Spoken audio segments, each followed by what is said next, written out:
Assalamualaikum warahmatullahi wabarakatuh. Selamat datang di kelas KKN yang kedua. Di sini saya Nisa sebagai mentor dan ada Mbak Presi yaitu mitra saya. Dan di sini saya akan menjelaskan tentang pelatihan analisis bisnis menggunakan analisis SWOT. Nah, yang pertama ini ada analisis bisnis, di mana analisis bisnis itu merupakan suatu proses untuk melakukan evaluasi terhadap bisnis yang dijalankan, seperti bisnis yang dijalankan oleh Mbak Presi, itu untuk warung usaha. Kemudian dengan analisis bisnis ini kita tuh dapat mengidentifikasi apa yang sedang terjadi dan mengidentifikasi kebutuhan bisnis itu apa dan menentukan solusi untuk menghadapi berbagai masalah di bisnis kedepannya. Nah, kemudian di sini ada analisis SWOT, di mana sangat perlu sekali untuk dianalisis SWOT karena merupakan teknik atau metode perencanaan strategi yang bertujuan untuk mengevaluasi kekuatan di wirausaha atau bisnis berpresi. Nah, analisis SWOT itu ada empat unsur. Yang pertama ada strength atau kekuatan, ada weakness, kelemahan, opportunity atau peluang, dan threat ancaman. Nah, kemudian ini penjelasan tentang unsur analisis SWOT. Yang pertama adalah kekuatan, di mana kekuatan ini menyoroti unsur yang dimiliki oleh perusahaan yang bisa memberikan pengaruh positif.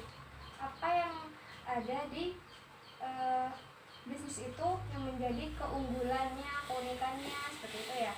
Kemudian jika ada kekuatan pasti ada kelemahan, karena tidak ada sesuatu yang sempurna, dimana setiap wirausaha itu pasti memiliki kelemahan ya. Jadi pengaruh-pengaruh negatif terhadap wirausaha itu disebabkan karena memang ada dari kalangan terdekat. Nah, dan itu bisa diperbaiki. Nah, bagaimana untuk mengetahui kelemahannya itu apa saja yang dimiliki oleh wirausaha Mbak Presi ini, posisikan diri Anda itu sebagai konsumen terlebih dahulu gitu. Apa sih yang ingin diminta oleh konsumen gitu, supaya bisa memberikan yang terbaik dan dan tidak menjadikan itu sebagai kelemahan di perusahaan Mbak Presi. Kemudian yang ada peluang, kita harus pintar-pintar mencari peluang, di mana peluang ini wirausaha itu harus melihat peluang yang ada di suatu waktu gitu ya. Dimana seperti sekarang itu masih perkembangan tren, apa yang sejalan dengan perusahaan itu akan membantu menjadi berkembang dan lebih baik tentunya. Misalnya sekarang itu trennya kayak kopi ya, kan ada ya kopi, tapi itu divariasi kayak kopi dalgona, terus kopi es kopi, nah itu pasti kan ada variasi baru. Nah, itu menjadi peluang untuk usaha bakal sini menjadi lebih baik lagi. Nah, kemudian ada ancaman, di mana analisis ancaman ini mencakup beberapa hal ya.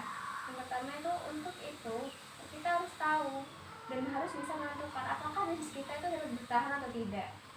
Nah, beberapa hal yang harus diperhatikan, misalnya dilakukan pesaing, terus beberapa jumlah pesaing seperti itu.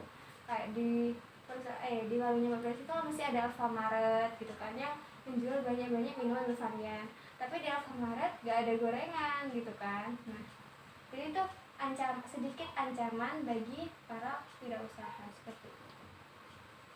Nah, saya sudah menganalisis SWOT terhadap warung Mbak Presi ya. Nah, di mana warung tersebut merupakan warung keluarga, di mana yang dijalankan oleh bapak, ibu, dan anak. Nah, usaha ini sudah berjalan berapa? 1 bulan. 1 tahun, 1 bulan, 1 bulan. Nah, oke, saya sudah menganalisisnya, yaitu yang pertama ada kekuatan atau strength-nya, di mana harga makanan yang murah dan pelayanan yang ramah ya. Harganya yang murah tuh setiap gorengan kan habis jual 2.000, dapat 3 biji. Kemudian ada es teh yang es kopi 3.000-an, dan jus dari harga 2.000 sampai 6.000. Nah, itu merupakan kekuatan di warungnya Mbak Presi. Kemudian ada pelayanan yang ramah, di mana saya melihat keakraban Bapak Ibu dan Bapak itu saat menjual itu sangat ramah gitu ya pada penjual, sehingga mereka tidak akan segan gitu untuk kembali lagi. Nah, kemudian ini ada peluangnya. Setelah saya lihat di sana kan masih beberapa saja yang dijual. Mungkin ini bisa menjadi peluang seperti produk camilan gitu ya. Dimana produk camilan itu apa ya? Orang kan beda-beda ya. Ada yang anak muda yang suka ngemil gitu ya, mungkin bisa ditambah gitu. Kemudian di sini ada gaya hidup, di mana gaya hidup warga Ajam itu serba hemat gitu loh. Jadi itulah alasan kenapa menjadi sebuah peluang untuk menjual yang murah-murah dan sehat. Oh, ini kekuatannya juga masih di sini. Kekuatannya itu ada lagi, yaitu keunikan, di mana salah satu usaha itu berkembang karena keunikannya. Nah, keunikannya itu karena penyajian gorengannya selalu hangat sesuai permintaan konsumen, dan bahan pembuatannya itu higienis, dan orang-orang sudah tahu kalau itu bahannya dari apa, dari tepung ya kan, terus dari kecamba atau wortel. Itu tidak mengandung bahan-bahan yang berbahaya. Nah, sedikit ancaman yaitu tempat usahanya ya. Kenapa? Karena tidak adanya tempat yang permanen gitu, mengakibatkan faktor eksternal seperti cuaca gitu kan. Kan kalau hujan pasti di angkringan itu pasti kena hujan kan. Nah, di situ kelemahannya. Dan waktu usahanya, karena waktunya bukanya ada pada malam hari gitu kan, sehingga pendapatannya itu nggak maksimal meskipun ada gitu. Apalagi kan udah terdampak penetapan PPKM gitu kan. Jadi di situ ancamannya. Sekian, terima kasih.